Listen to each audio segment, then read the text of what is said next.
ازيكم يا حبايب قلبي؟ عاملين ايه؟ رمضان كريم عليكم يا رب ان شاء الله. دي صينية المسقعة، طعمها تحفة وخطيرة وبتركاية جميلة جدا وخطوات سهلة وبسيطة. يلا نشوف الفيديو مع بعض.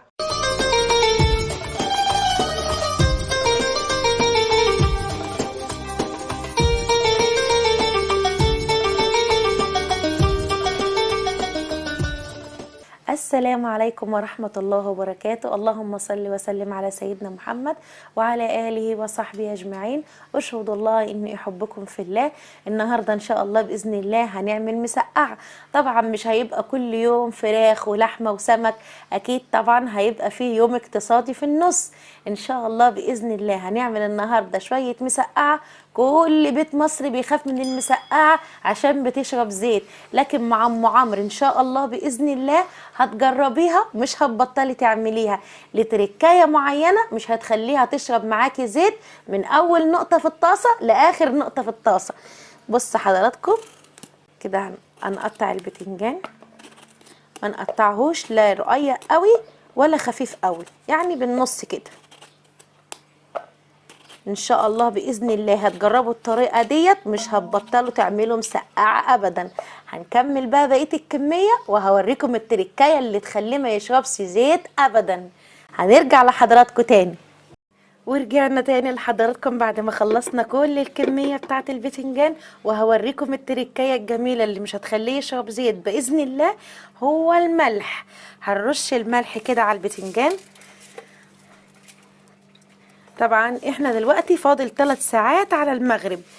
3 ساعات دول هنسيب البتنجان معمول في الملح كده. بص حضراتكم هنعمل البتنجان كده عشان يتقلب كله مرة واحدة، وهنسيبه بقى لحد ما نعمله قبل المغرب بنص ساعة.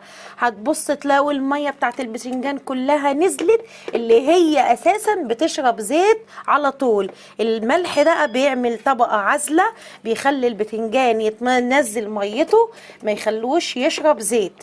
فاحنا ان شاء الله باذن الله هنوريكم الزيت في الطاسة اول ما نقليه وبعد ما نخلصه. ان شاء الله الزيت هيبقى زي ما هو. ان شاء الله باذن الله هنكمل الكميه وهنرجع لكم تاني. البطاطس يا جماعة هنقليها زي ما قلت لحضراتكم. لازم البطاطس نصفيها من المية نص ساعة عشان ما تبقاش فيها مية، عشان لما تنزل على الزيت ما يبقاش الزيت ياخد البخار بتاع المية والزيت ينقص معاكي في الطاسة. دي تركاية مهمة جدا يا جماعة، اوعوا تنسوها ان احنا لازم نصفي البطاطس.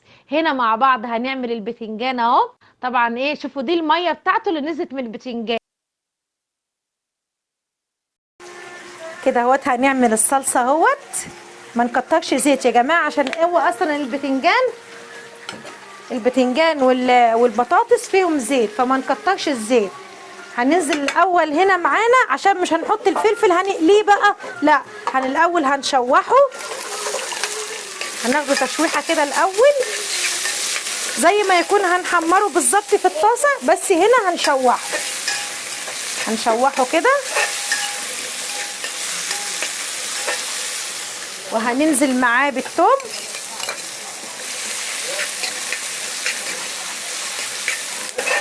او الفلفل مع الثوم كده بيتشوح اهوت.